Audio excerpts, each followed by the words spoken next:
Brussels. Reuters. British Prime Minister Theresa May failed to strike a Brexit divorce deal with EU negotiators in Brussels on Monday despite earlier reports of a breakthrough agreement that would have kept British-ruled Northern Ireland aligned with EU regulations. Both sides said they should unlock talks on future trade relations in the coming days. "We will reconvene before the end of the week, and I am also confident that we will conclude this positively," May said after a lunch with European Commission President Jean-Claude Juncker, who also voiced confidence in overcoming outstanding obstacles. He insisted the meeting, after days of intensive talks behind the scenes, was not a failure and, well aware the EU does not want to humiliate May as she accepts many of its terms for withdrawal, credited the Prime Minister with hanging tough. They spoke after government sources in Dublin said London had agreed to keep Northern Ireland aligned to EU regulations to avoid a hard border with the Irish Republic. Word of that sent the pound higher on hopes of rapid trade talks but also provoked an angry response from May's allies in Northern Ireland, demanding equal treatment with the rest of the United Kingdom. Underlining the conundrums of Brexit, the idea of Northern Ireland remaining closely linked to the EU single market prompted speculation that, to avoid new barriers between Belfast and London, the British mainland would have to follow suit. The leaders of Scotland and London, which voted against Brexit, demanded they be allowed the same EU relationship as Northern Ireland. Yet May has ruled out such differentiated treatment as staying in a customs union or the single market. "She is a tough negotiator, and not an easy one," Juncker said in remarks reflecting concern in Brussels that concessions by May could fuel a disruptive push in London to unseat her. "She is defending the point of view of Britain with all the energy we know she has," the EU chief executive told reporters.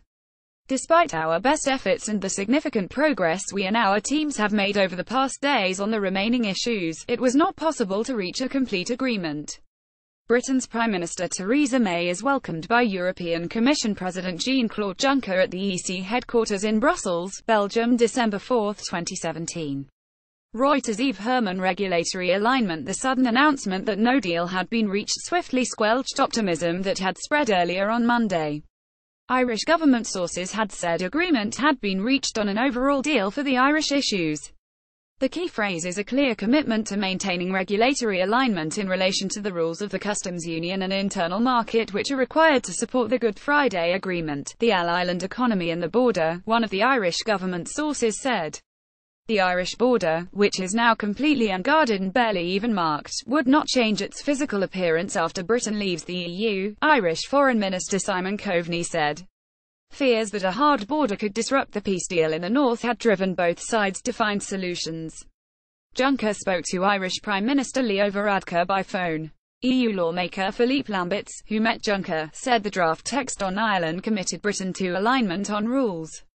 Donald Tusk, the EU summit chair, tweeted ebulliently after speaking to Varadkar that there was good progress on the Irish issue to unblock UK-EU trade talks. "Tell me why I like Mondays," the former Polish premier wrote.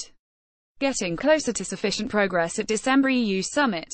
This is code for Britain complying with a set of conditions the EU wants met on divorce terms before leaders will agree to launch talks on a future trade deal at a summit next week." Tusk, who had cancelled a trip to Jerusalem and Ramallah because of apparent progress on Brexit, met May after her talks with Juncker. Officials had earlier said he was preparing to call round EU leaders to get agreement on trade negotiations. National envoys handling Brexit were also summoned urgently to a meeting in Brussels later on Monday. London has broadly agreed to many of the EU's divorce terms, including paying out something like €50 billion. But the issues of the rights of expatriate citizens and the UK-EU border on the island of Ireland have defied a deal. Elmar Brok, another member of the European Parliament who met Juncker and his Brexit negotiator, Michel Barnier, before they met May, said just a few words separated the sides. Additional reporting by Andrew McCaskill, Estelle Sherbon and Kate Holton in London, Alistair MacDonald, Lily Cusack and Jan Struczewski in Brussels and Connor Humphreys in Dublin. Writing by Alistair MacDonald, editing by Larry King, Andrew Heavens and Peter Griffor. Standards to Thomson Reuters Trust Principles.